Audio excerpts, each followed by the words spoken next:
Okay. We do have minutes of May the 9th to approve. Board, I hope you've had a chance to bruise through them. We didn't have the entire packet this morning at our briefing meeting, but we do now. We have any changes or comments related to the minutes, or if not, we're ready to accept a motion. Mr. Chairman, I'd like to make a motion we approve the minutes. Motion by Blaine. Second by Randy. All in favor, say aye. Aye. Are there any opposed? Not, the minutes of May 9th will stand approved. We're going to move right into our feasibility reports.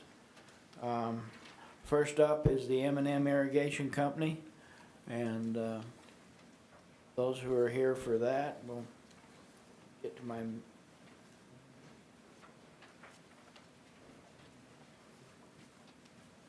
Jacqueline, I believe this is your project, and we have some gifts, I believe. Tyler, are there other representatives from the company coming? I believe they were coming, but must have got stuck in traffic. I'm not sure. Do you want to wait for a little bit? We can wait. That's up to you guys. We Yeah. can certainly jump if we need to. If you don't beat me up too much, that's fine. But No guarantees. You're their engineer? what's that? Yeah. So Tyler is their engineer. We don't have members of the company yet, so I think it'd be best if we waited until they showed up. Okay, let's bypass M&M and we'll move on. In fact, they just showed up. Okay. It just came? I knew All right. I knew there was traffic. Okay. Okay, we'll just hang on just a second then. Okay. Get this over with and get the hell out of here. Good timing.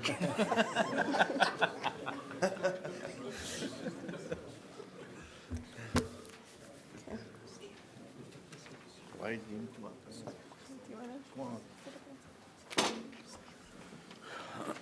We did have Tyler Faddis of Jones and DeMille. You want to introduce your other two cohorts there? Tyler? Frank Eliason, president of the company, and Wade Eliason, Yes. board member. Well, we welcome you here. So, Thank you. Jacqueline, we'll turn the time to you then. Okay.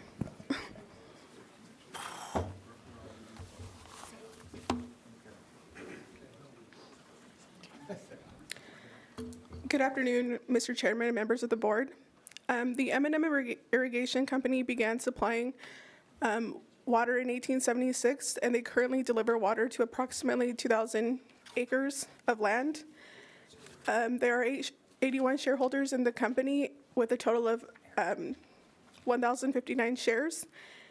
The city of Moroni holds approximately 50% of their shares. They received financial assistance from the board in 1979 and in 2006. The 2006 project replaced approximately 8.7 miles of open canal with 30-inch HDPE pipe. The final payment for this project is expected in 2032. Their system consists of 3.5 miles of unlined open canal, 8.7 miles of pipe, and 2 ponds.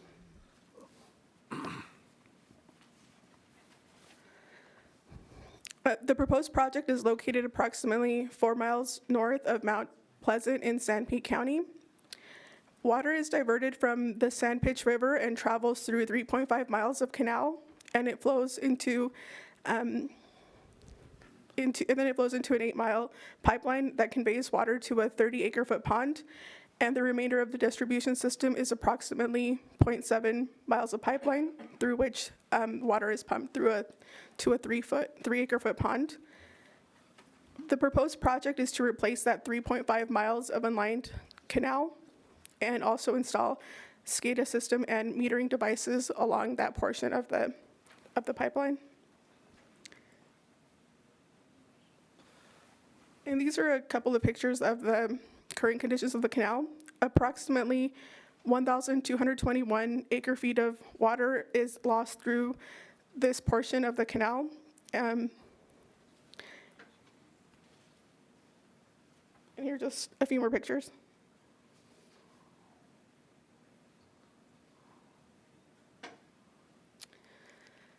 The benefits of this project is that the water that is currently lost through seepage will be used for the shareholders, and it will lead to increased crop production. They'll also be able to better manage their water supply, and they will have reduced operation and maintenance costs.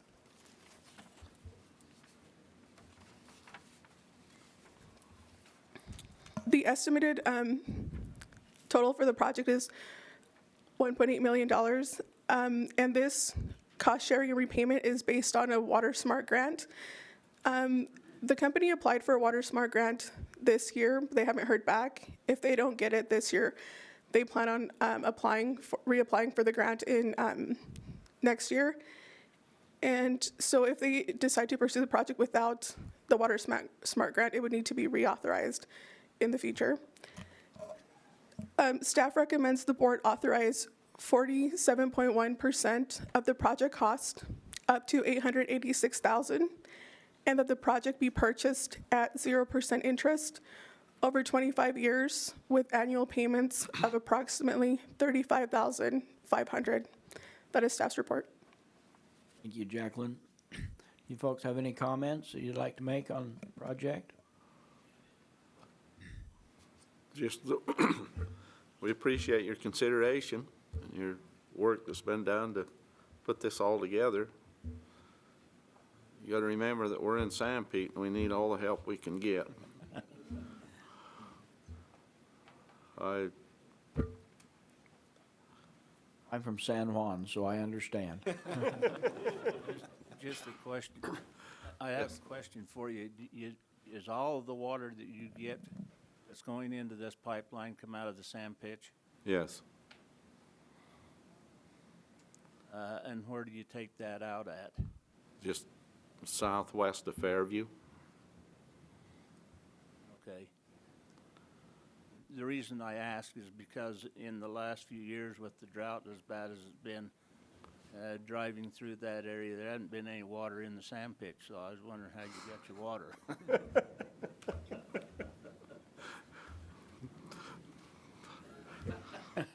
I don't know how to respond, I guess. Other than if you people have any influence on our Narrows project, we would certainly appreciate your support. That would have helped us big time last year. But I don't know what else to do to get that taken care of. How is the Water Smart grant looking? I mean, do you know? We won't know till August. Had any indication whatsoever? No. They stay pretty quiet. Any other comments from the board or questions from the board? And, okay, Mr. Blaine, do you have a motion?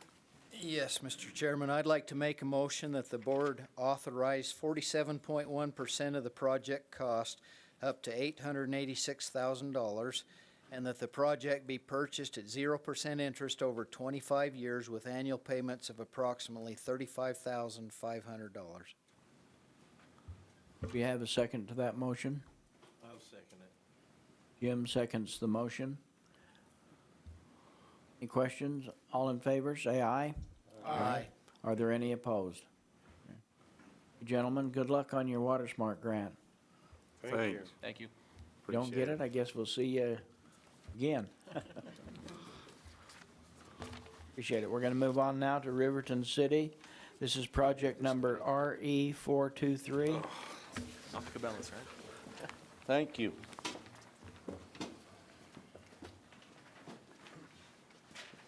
We have guests here with us.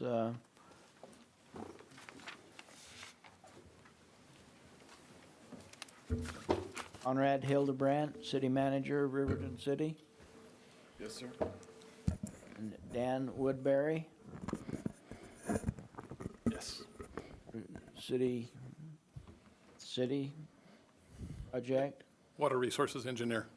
Resources, okay. And Wayne Green,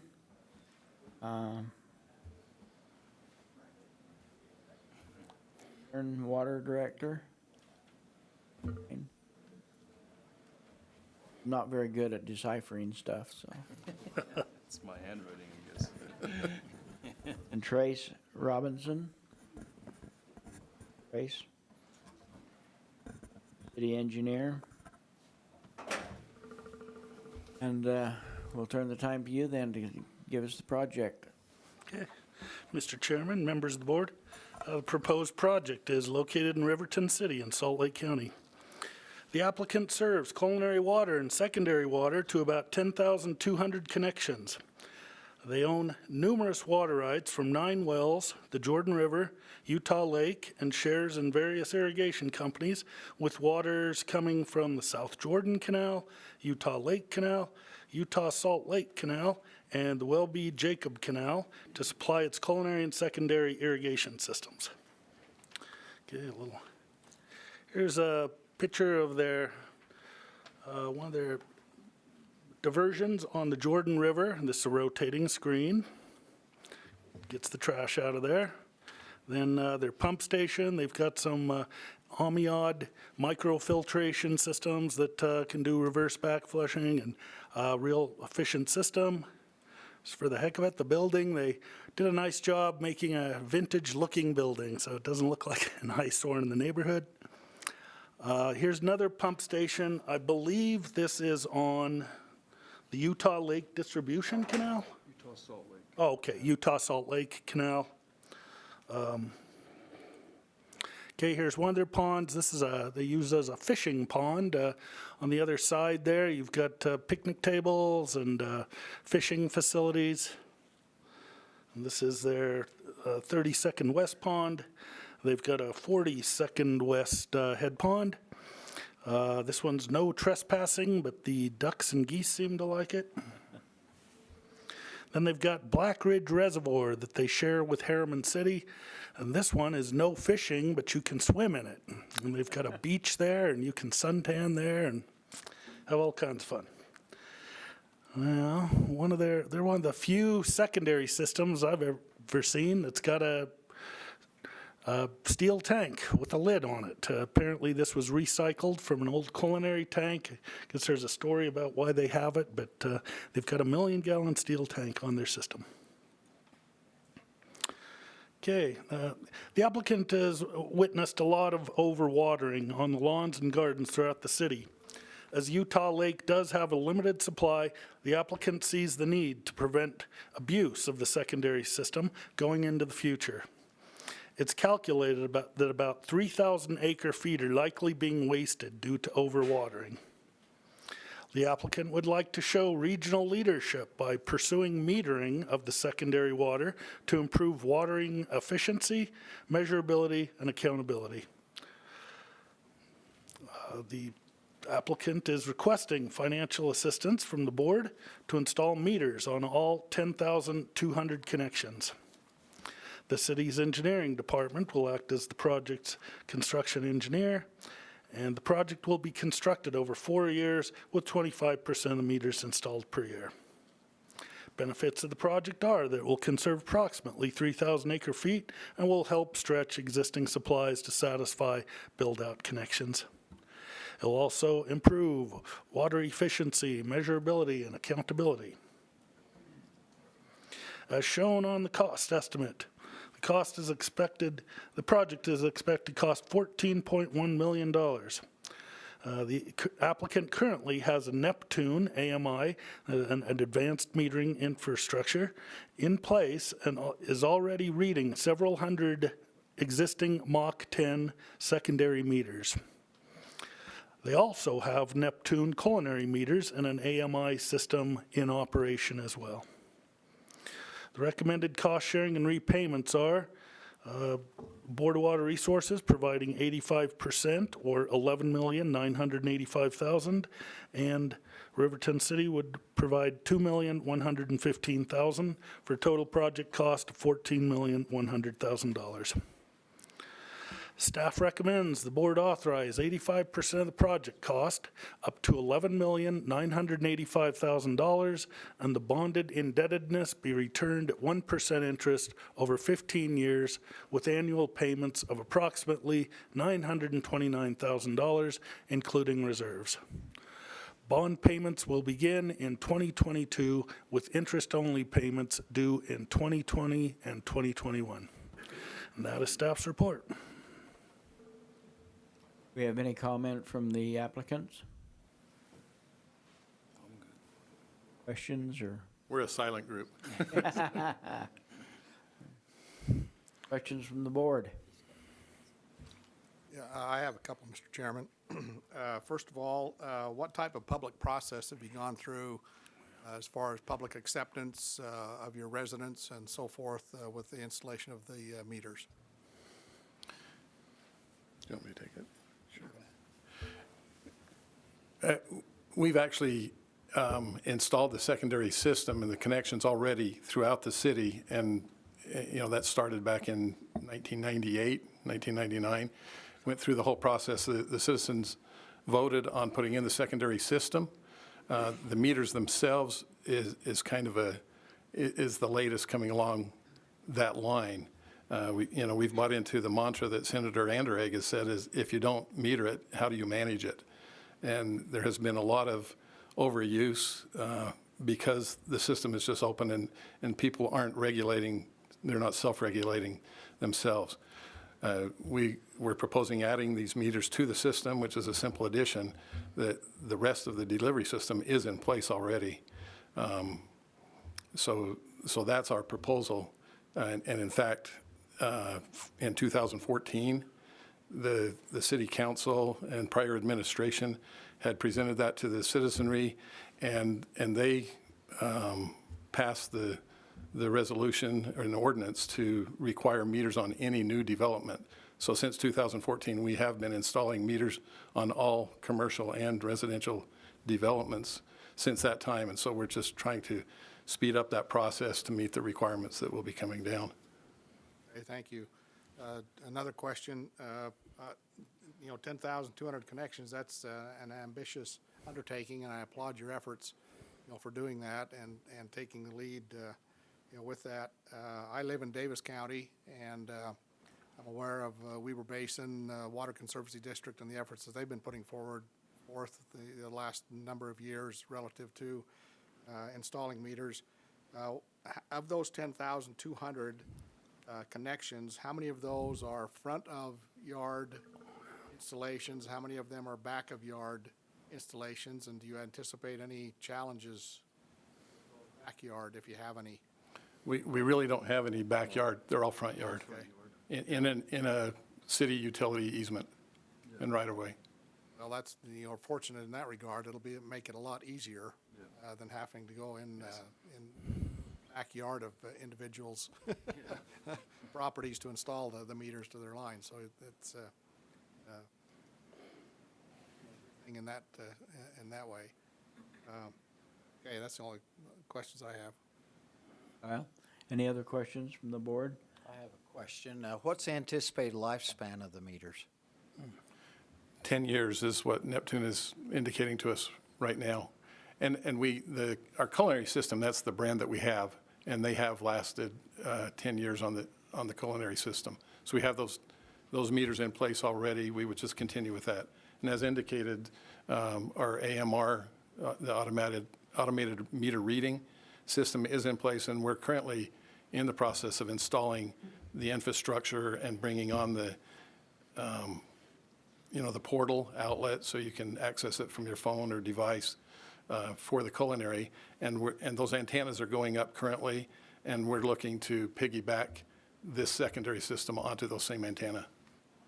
That being said, lifespan 10 years, the motion staff's recommending is 15 years. What do we do on the 5 years when the meters are worn out and it isn't paid off? I want to point out the actual warranty on the Mach 10 Neptune meters is 20 years. It is. Talk about bonding. I'm assuming that's a revenue bond? Correct. This is a general obligation bond. Yes. And you have current bonding. Is the current bonds that you have out, are they revenue bonds also? That's what you're waiting for to be paid off in order That's to- correct. Yes, sir. Any other questions from the board or anybody? Not, I guess we're ready for a motion. Juliet? Thanks, Mr. Chair. I would like to move that the board authorize 85% of the project cost up to $11,985,000, and that the bonded indebtedness be returned at a 1% interest rate over 15 years with annual payments of approximately $929,000, including reserves. Bond payments will begin in 2022 with interest-only payments due in 2020 and 2021. I'll second that motion. Kyle seconds the motion. Julia made the motion. Any questions on the motion? Seeing none, all in favor, say aye. Aye. Any opposed? Motion carries. Good luck on your project. Thank you. Thank you, Mr. Keep Chairman. the citizens happy. Okay, we're going to move on now to the Huntsville Irrigation Company. This is project RE 424.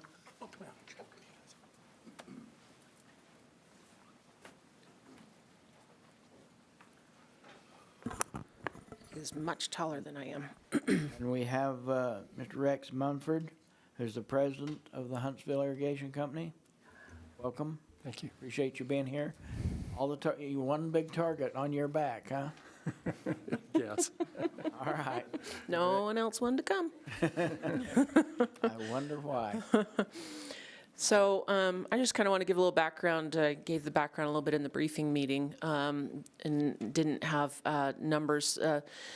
So let me just kind of point out this here is Huntsville town, and this is the Pine View Reservoir, part of the Pine View Reservoir, just to kind of give you an idea of where it is.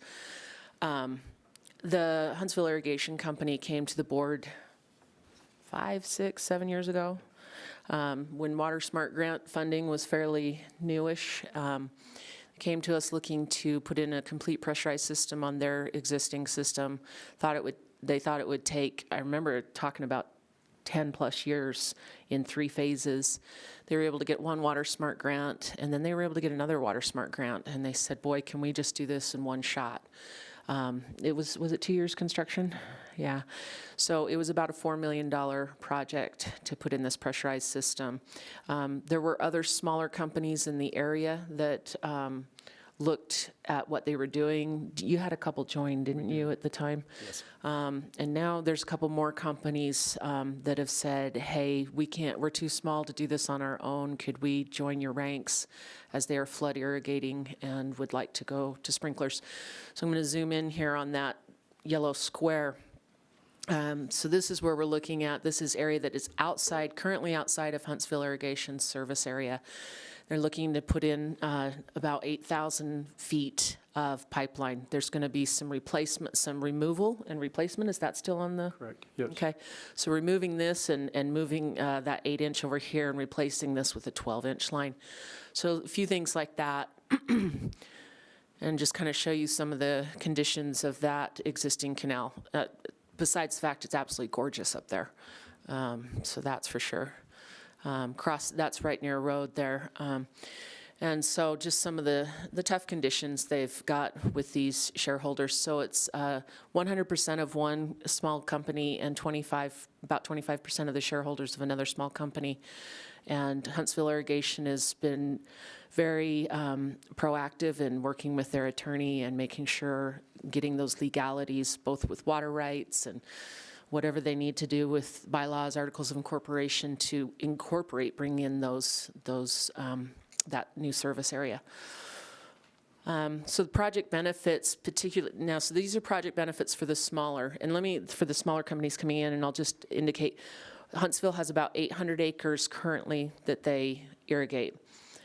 This will bring in about another 175 acres from this area. So they're looking at about 240 acre feet of water that they've calculated is currently being lost to seepage mostly. That will then be used to be able to irrigate their crops and extend their season as they run out of water before the end of the season. They can better manage their water supply rather than trying to go on turns and call for the water, and it will give it an increased efficiency. So, oh, that's, yeah, the longer season. So on this project, it's a little bit smaller than their big one, but it's looking at just over $600,000. They're asking for the board to cost share 85% of it.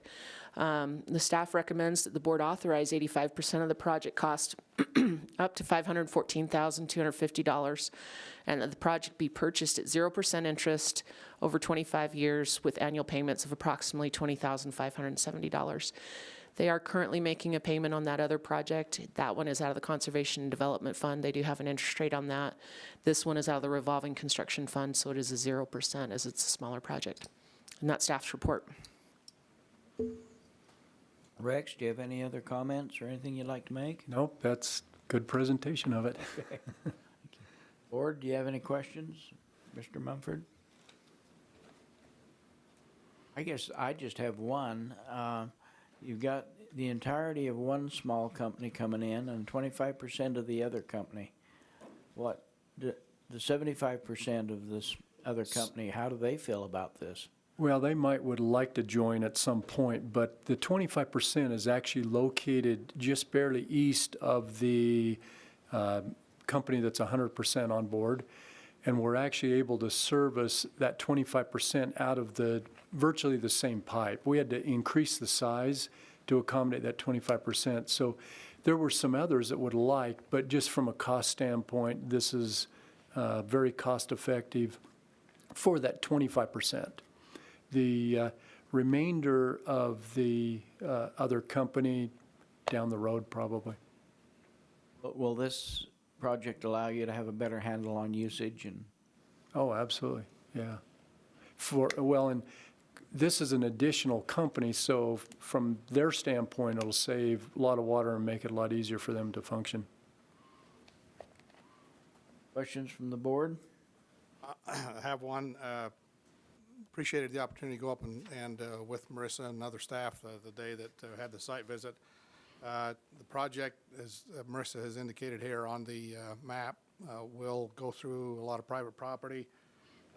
Anticipate any problems or challenges with obtaining the easements associated with that? So the dotted line that comes down is all county right-of-way, so we're fine on that one. The one that runs west, that little 600-foot, just goes through an individual's place. He's on board. The line that goes east up to that green Y. We're up here? No, the one down at the bottom. Down here. Okay, sorry. There you go. That's along a private lane, and we're working on we've had it surveyed. We're working on drawing up the easements now, but every one of those individuals are shareholders. And so they've all been very supportive of granting easements through there.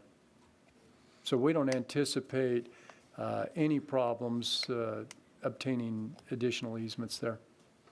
And Rex, just if I may, on the county road, there was discussions both about being in the road right away and being possibly on the other side on some private land. Is that kind of fluctuating? So we're now on the east side of that lane all the way down, and we'll stay within the county right away. Okay. And we've talked with the county on that. Another question, what are you going to do with the existing ditch?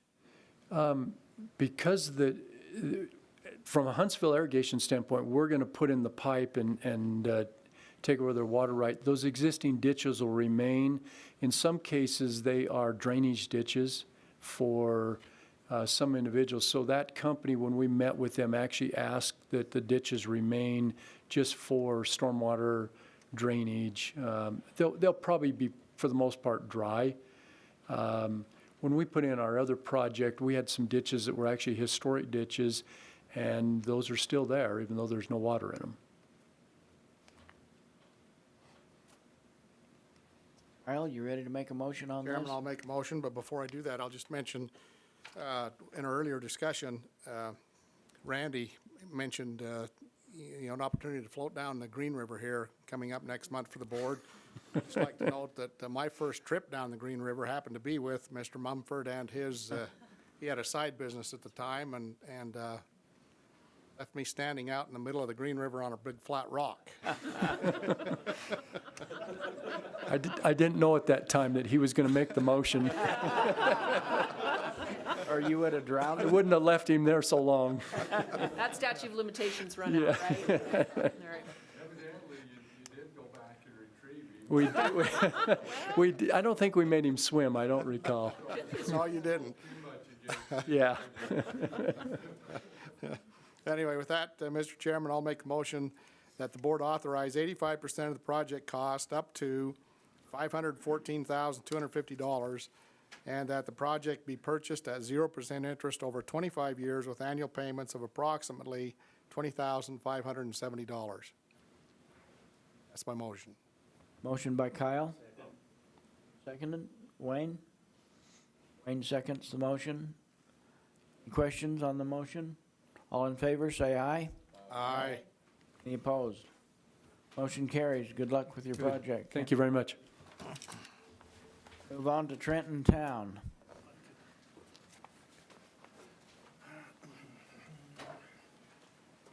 One second. And Mr. Chairman, members of the board, I just want to address this real quick with Riverton. Apparently with the warranty, what they were talking about, they misunderstood what was 10 years was the battery had a warranty of 10 years on their existing culinary meters. They're on the AMR system, and the batteries have been dying, and they've been replacing the batteries on their existing Neptune meters, but it's the batteries that have a 10-year warranty. So he misunderstood what was being asked. We have guests here from Trenton Town. Rochelle, Yes, and you're the council member. that's correct. The mayor asked to be excused. He has health issues right now. Oh, good. And Nat? Zan Murray with JUV Engineers.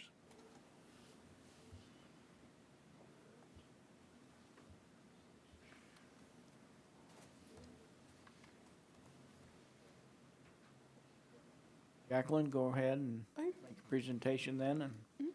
And Trenton is a really small town that supplies culinary water to 191 residential connections and 1 commercial connection. About 90% of their residents have access to secondary water that is supplied by the West Cache Irrigation Company. Their original system was built in 1939. Over the last several years, they have done a lot of there have been a lot of significant updates to their system. The board provided financial assistance in 2004 for them to replace the majority of their distribution lines, and repayment for that project is expected to be completed in 2029. They have also received funding from other state agencies as well as federal funding for other components of their system from 2014 to 2017.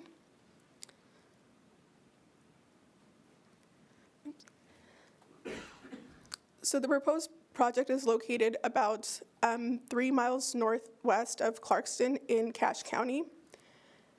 Their current system consists of 6 springs, 2 underground storage tanks, which are 200,000 and 220,000 gallons, and approximately 23 miles of PVC pipe. The purpose of this project is to redevelop the Spark Spring, which is, if you look at your map, it's the 4th one on the left. And another component of this project is to fence the area between the area around the Big Birch and North Fork Spring, which is located on the upper left-hand corner of the map.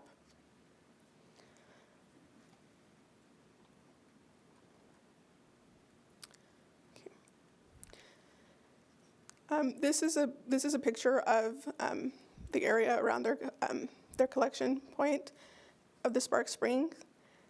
Deep-rooted vegetation in this area has restricted flow to less than 1 gallon per minute when it should be operating at approximately 12 gallons per minute.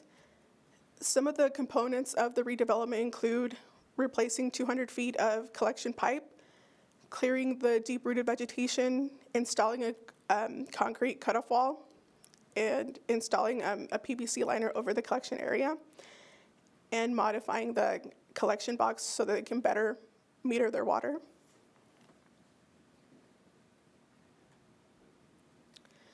The benefits of this project is that it will allow Trenton to use their full allocation of water to supply drinking water to their community. They will also be able to meet fire protection requirements for future development, and they'll also keep grazing animals out of the collection areas. The proposed cost sharing is 42.6 from the Board of Water Resources, 49.9% from Community Development Block Grant, which they received its federal funding through from the U.S. Department of Housing and Urban Development, and then $30,000 or 7.5% from the applicant. Staff recommends that the board authorize 42.6% of the project cost up to $171,000, and that the bonded indebtedness be returned at 0% interest over 25 years with annual payments of approximately $7,000, includes reserves. Thank you, that's staff's report. Any comments from the applicant? Just thank you very much for your consideration and for all the work that's gone into preparing the proposal. Questions from the board? Mr. Chairman, not so much of a question, but the photographs don't really do justice to the gradient slope of the area where this recharge is. Michelle can climb a mountain pretty fast, and she had me winded trying to keep up with her. Going up and looking at this location, you might notice there's a little bit of snow on the ground in the photographs, and we weren't able to drive vehicles up to the area and had to go cross-country by foot. One question, though, Rochelle, is what's the scenario with the livestock grazing over this recharge area? We had Big Birch area and our North Fork Springs area were redeveloped in 2016 and 2017. And we found this fall that apparently every fall, one of the landowners near there who refuses to sign our source protection agreement rents out his property to some sheep grazers in that area. And so despite me trying to, there's not much cell phone reception, so I was trying to use Google Translate to communicate with those men who had the sheep there. When I contacted him about it, even after I have explained to him that it's not okay, and he said, oh, they won't do that. When we go back up, they are still back on that property. So we feel like it's necessary for the North Fork and Big Birch to have fence around it that would keep the immediate area there with the sheep off of there. It apparently is an issue for about 6 weeks in the fall. So you are a fence-out county then, meaning that you have Yes, to sir. fence the animals out of your property? Yes. I think most of Utah's that way. One county isn't, it's a fence-in county, where I'm from.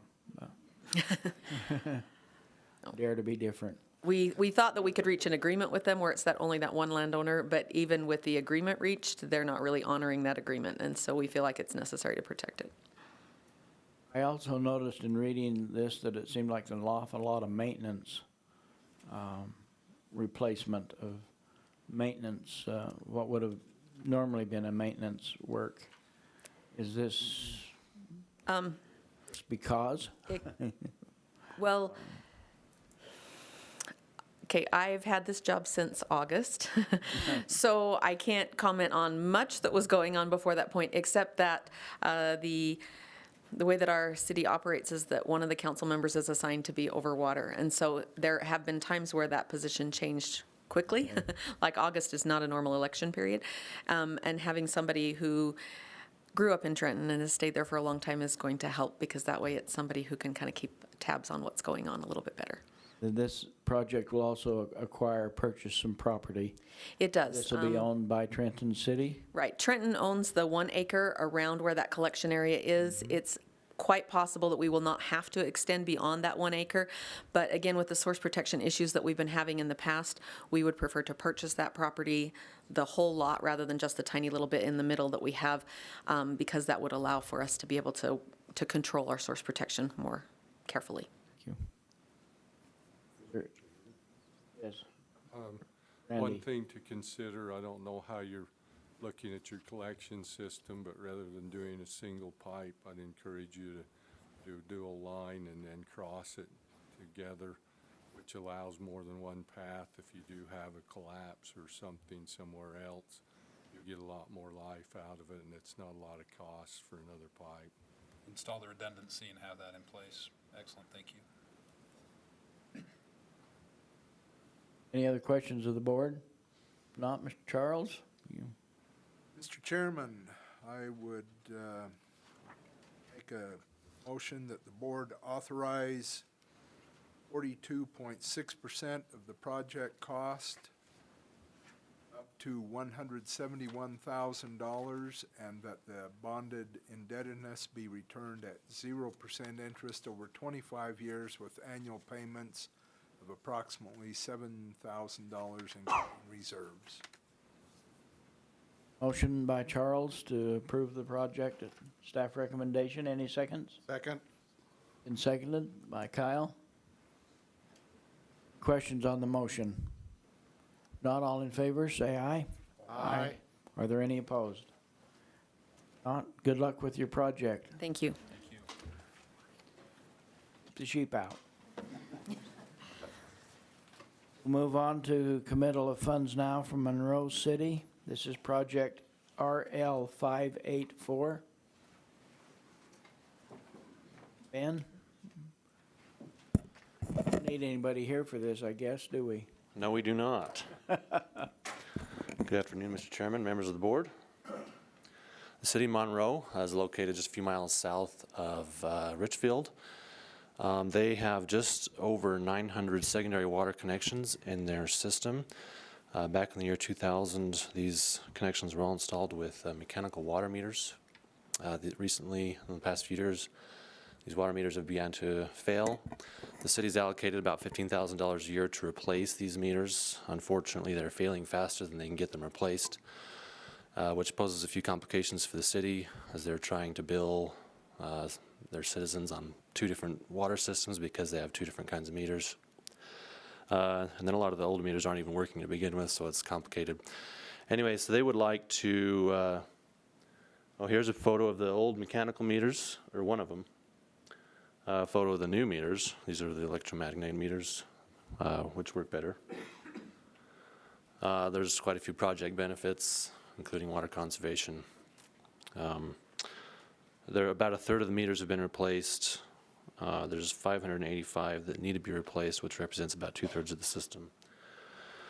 So they are seeking funding for that purpose. Staff recommends that the board commit 85% of the project cost, up to $187,000, and that the bonded indebtedness be returned at 3.07% interest over 15 years with annual payments of approximately $17,000, including reserves. This is staff's report. Thank you, Ben. Any questions on the project from the board? Not, Blaine, I guess we're ready for you. Yeah, Mr. Chairman, I'd like to make a motion that the board commit 85% of the project cost, up to $187,000, and that the bonded indebtedness be returned at 3.07% interest over 15 years, with annual payments of approximately $17,000, includes reserves. Motion by Blaine, and to have a second on that motion? Seconded by Randy. Questions on the motion? Not? All in favor, say aye. Aye. Any opposed? Not, the project is approved then. Thank you. Thank you. We'll move on now to special items. Davis and Weber County Canal Company. This is project RE 409.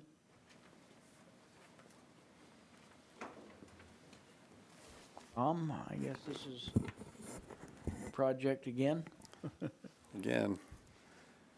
We have Rick Smith, General Manager of the Davis Weber Canal Company. Welcome, Rick. Appreciate you being here. Thank you. Yeah, they're my favorite customer now. So. We've seen Rick before. At least reoccurring, right? Back in June of last year, the board committed funds to a project to install about 4,800 feet of 42-inch diameter PVC pipe that will enhance the capacity of their delivery to their secondary irrigation system in Clinton. The pipe goes from their Sunset Reservoir down 1,300 north to 1,000 west. Yes. And also crosses under the railroad tracks here. So most of the project was installed. Here's some pictures of pipeline being installed. You can see it's for the 42-inch pipe, has to have a big trench. Use the trench boxes to keep things open. And there's always some obstacles like existing utilities to work around. So the project, even though it's a simple pipeline project, had a lot of challenges and complications. So the last, just another picture of the moving the trench box.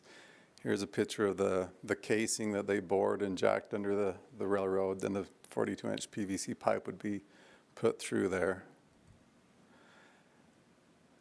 And here's a picture where they're actually water or pressure testing the lower section of the pipe. So here's the new pipe, and here's the existing 30-inch pipe. And like I mentioned, the last few hundred feet of pipeline weren't installed because Clinton City is still trying to decide what to do with the roundabout here.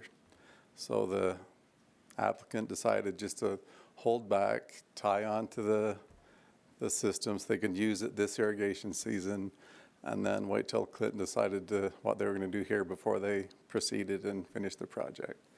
So the intent is to finish the project this fall after the irrigation season is over. When funds were committed, there wasn't really a set project cost from the contractor. And when those prices came in, they were a lot higher than expected. The cost estimate was based on previous projects, and the bidding environment at that time was just price or projects were coming in bid higher than normal. And also some of the changes made during the construction also increased the project cost. So the project cost has increased to $3.8 million, and the applicant is requesting that the board commit additional funds and also extend the first principal payment till December 1st of 2020 so they can finish the project before they start making their payments. So staff recommends the board commit an additional $730,000 and amend the purchase agreement to state that the board will provide 85% of the project cost up to $3,230,000, and that the project be purchased at 3% interest over 13 years with annual payments of approximately $303,800, that an interest-only payment will be due December 1st of this year, and that the first principal payment will be made December 1st, 2020. Mr. Chairman, members of the board, that's staff's report. Thank you. Rick, you have any comment on that? Again, we appreciate the funding, and as Tom kind of relayed, that to install 4,100 feet plus of 42-inch line, and you know the utility challenges as well. And some of that was about 8 to 10 feet deep, and then a 48-inch casing across UTA and Union Pacific are obviously just challenges just in themselves. So again, we appreciate it and ask for the additional money for the completion. Oh, and also on Clinton City, they have decided to redo their roundabout this upcoming summer, so a year from now, basically. So we will plan on doing that this winter. I was just thinking that a country boy could offer him some advice on roundabouts, but I won't. Just curious, did you encounter a lot of water? I seen you had some sheet pilings in some of those pictures. So there was some groundwater. not as much as we potentially thought there might be. Some of the challenges, actually, we found basically old stumps and just weird, you know. When you go 10 feet deep below the sewer line, who knows what was there, you know, 100 years ago, 50 years ago. So yeah, that's what we've encountered, a lot of weird, just weird stuff. It was a lot of just unanticipated things. Yeah, just buried material that just wasn't a standard road, so you had to do, it's a little different backfilling process. Change orders, trying to negotiate what they ran into. Yeah, again, for the most part, and since it overrun, some things may have overran, but other things were under. But all in all, again, really the bidding market and the construction, even today, is about 25+% higher than it was even 2 or 3 years ago. Mr. Chairman, Rick, how confident are you that this will be enough then? I'm very confident. We've got certain expenditures to date, and then what's coming up in our bids for that intersection, we're very confident. And if we do go over, then we as a company will take any additional costs there. But we're pretty confident. Mr. Chairman, I'll make a motion, but before I do that, what would be the advice of a country boy regarding roundabouts? Oh, I better not, better not say publicly. Because there's an awful lot of them going in Davis and Weber counties. Yeah, just in our area, we have about 3 or 4 that we have to work around or deal with our utilities. My little town is a traffic jam if you have to wait for 6 cars. Okay, well, I make a motion that the board commit an additional $730,000 and amend the purchase agreement to state the board will provide 85% of the project cost up to $3,230,000, and that the project be purchased at 3% interest over 13 years with annual payments of approximately $303,800, and that an interest-only payment will be due December 1, 2019, and the first principal payment will be made December 1st, 2020. That's my motion. Kyle's made a motion. Do we have a second? I'll second it. Jim seconds the motion. Any questions on the motion? If not, all in favor say aye. Aye.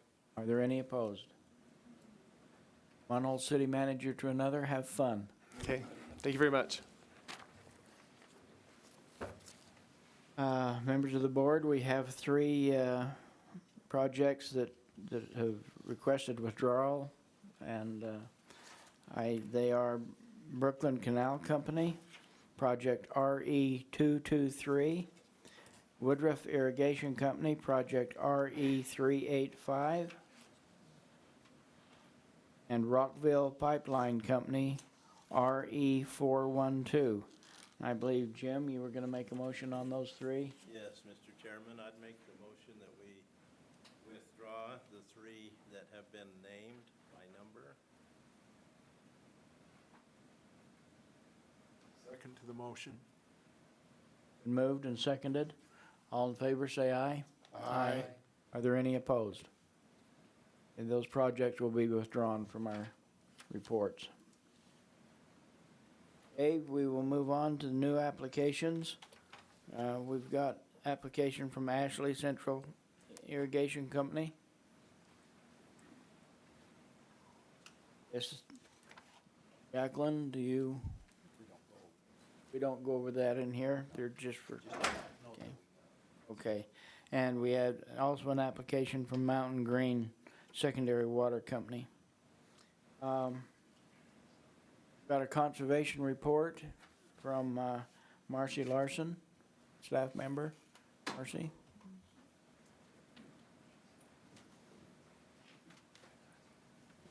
Welcome and thank you. Thank you, Mr. Chairman and members of the board. Let's see. Well, is there an HDMI cable up here? It's attached to the presentation laptop. Okay. Oh, there it is.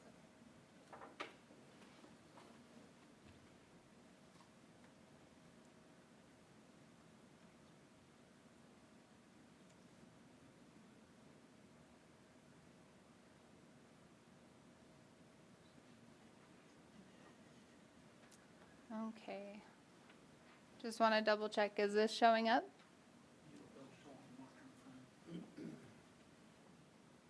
grab a different adapter for you.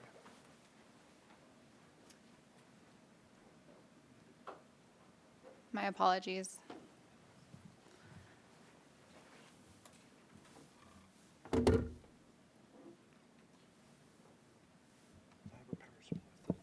Thank you, Paul.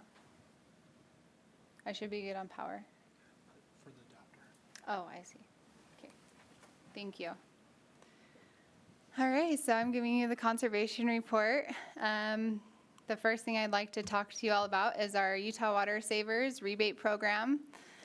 This was an exciting program that we launched last May in 2018, and we've seen some really great things come from it. So I wanted to give you an update on the numbers. But to take a step back, the process in which someone would apply for a rebate.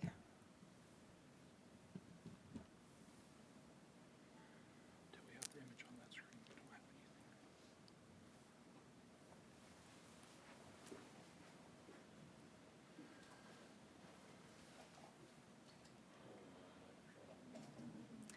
I always say technology is great until it isn't, and it always seems to not be great whenever I'm a part of it. So I just, you know.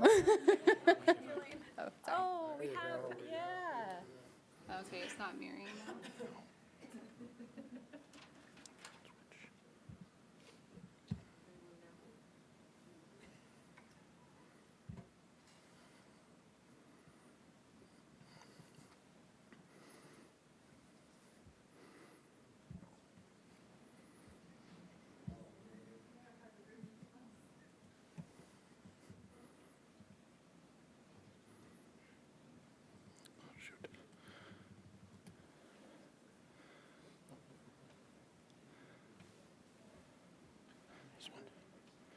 Here, take away.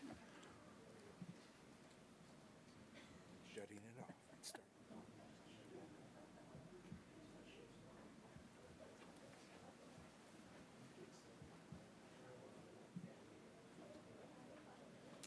All right, we'll just go with this here. Okay, so when someone wants to find out more about rebates, they go to utahwatersavers.com and they create an account. Once they have created an account, that will tell them what rebates that they are eligible for. Statewide, people are eligible for the smart water timers, and as of February of this year, we launched our toilet rebate. So if you have an older toilet before 1994, you can get a rebate. So once the individual finds the rebate they're interested in, they go and purchase that, they submit an application in which we go through a verification process and approve that. So in the end, people are saving water and they get money. So the numbers, last year for the smart controllers, we received over 5,000 rebate applications. Or excuse me, we approved over 5,000 rebates. This year, we have received a little over 250. And then, let's see here.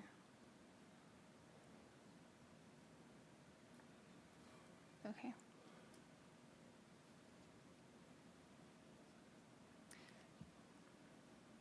This year, for smart water timers, we've received over 2,600 applications, and we've received over 250 applications for toilets, totaling of 8,315 rebates.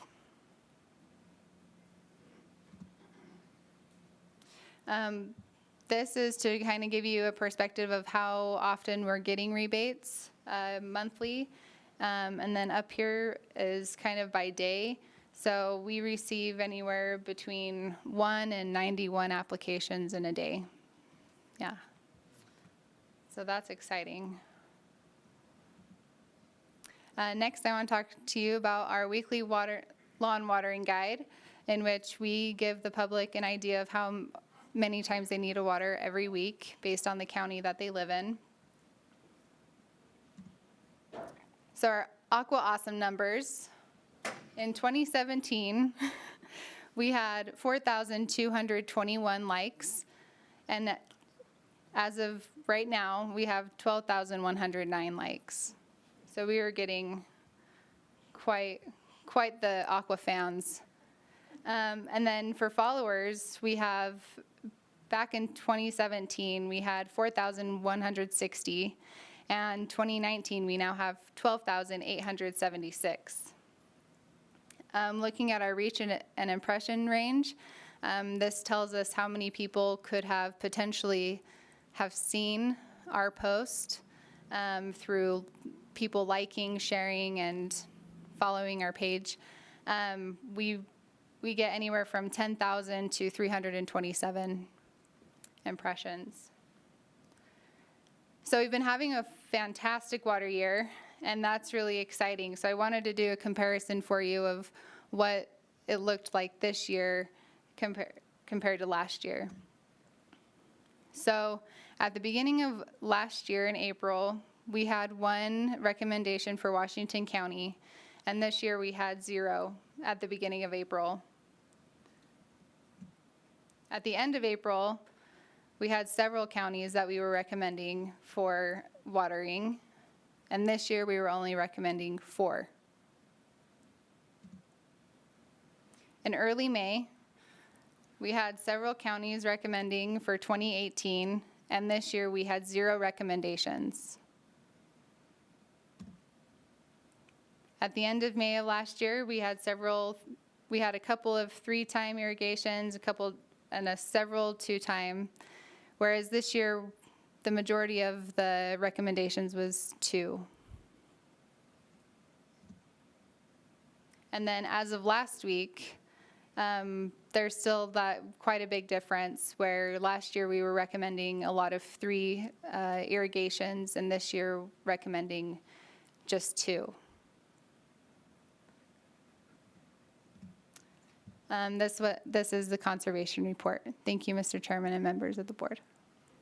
Any questions? I have a question for you. Yeah. Is the rebate system through the whole state to everybody?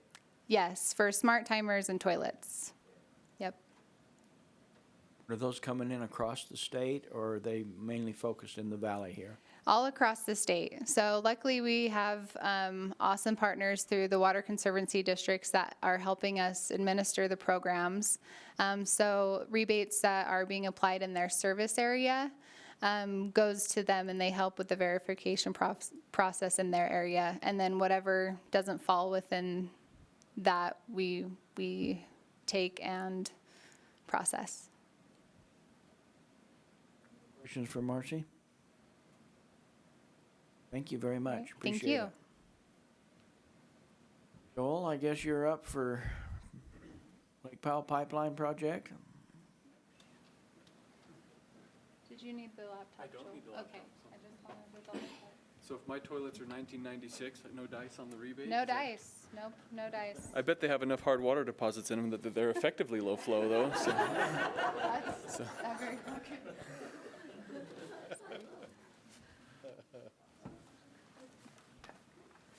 So just a quick update, Mr. Chairman and members of the board, about the Lake Powell Pipeline project. We are still working with Federal Energy Regulatory Commission, who is the lead for the NEPA work, and they are still saying draft EIS by the end of this year. The internal cooperating agency draft that was supposed to go out next week, we've heard it may be pushed back a little bit, a few weeks, but we're still targeting that draft EIS to go out to the public by the end of the year.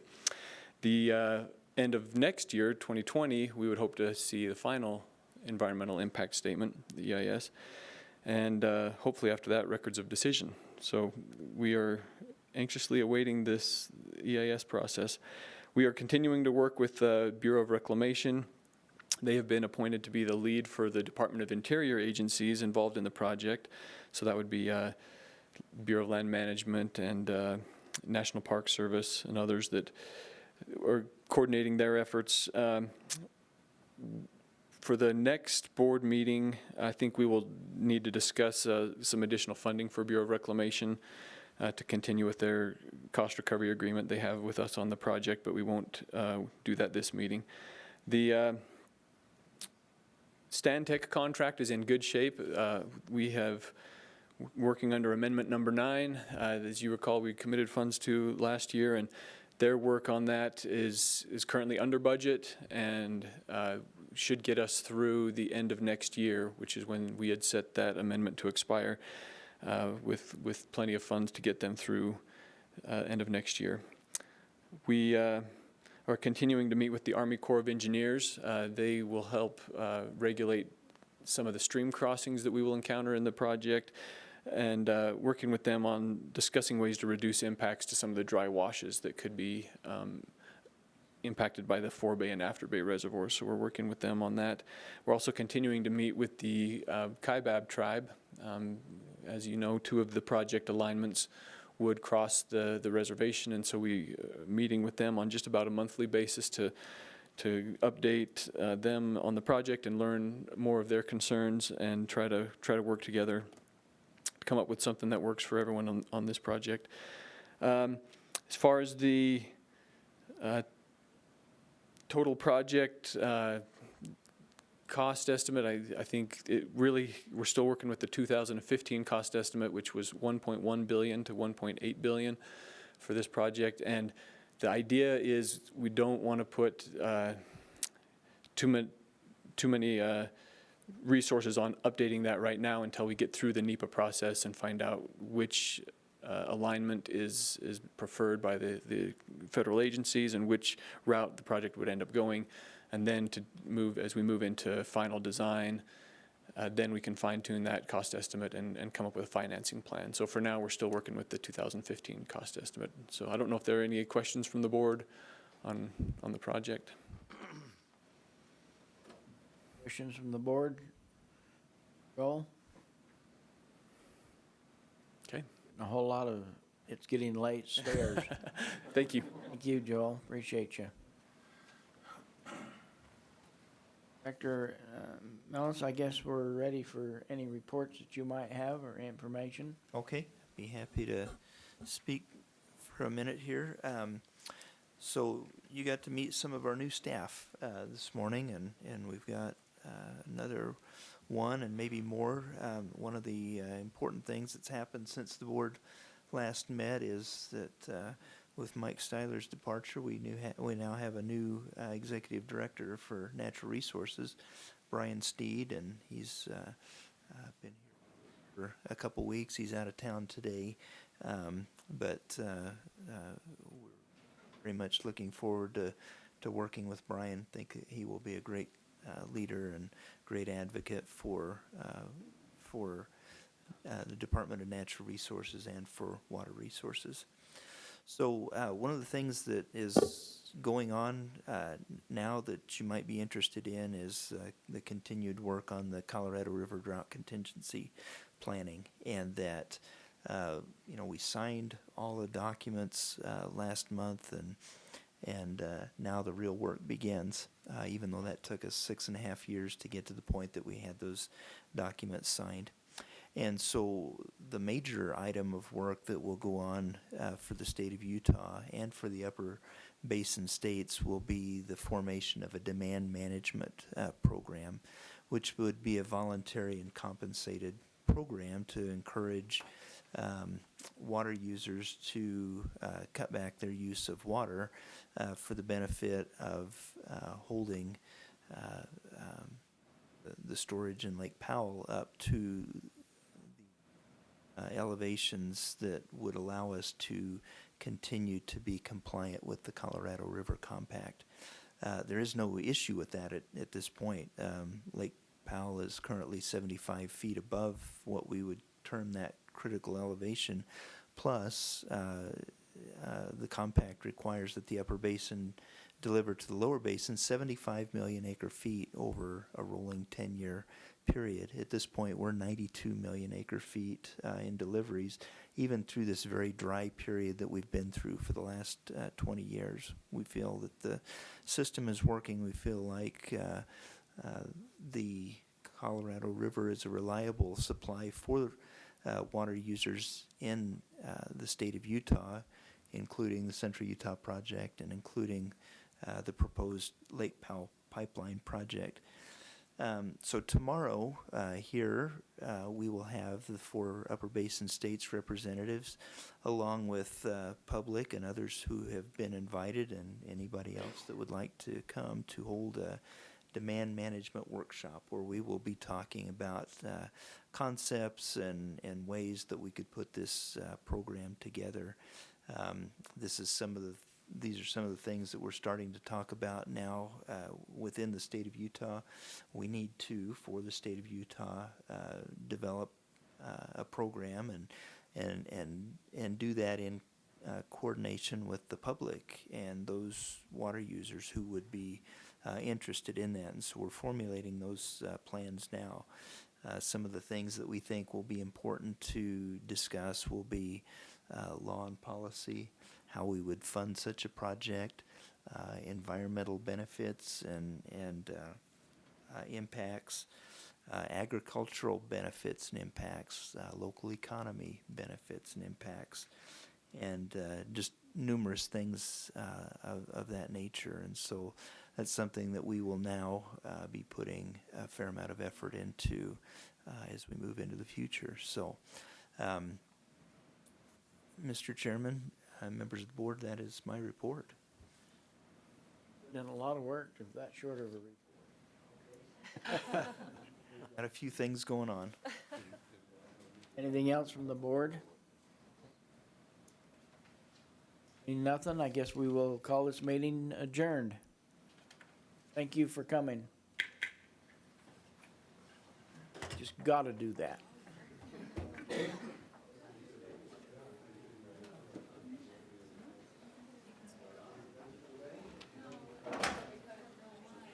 River stuff. Worm's thinking he's not going to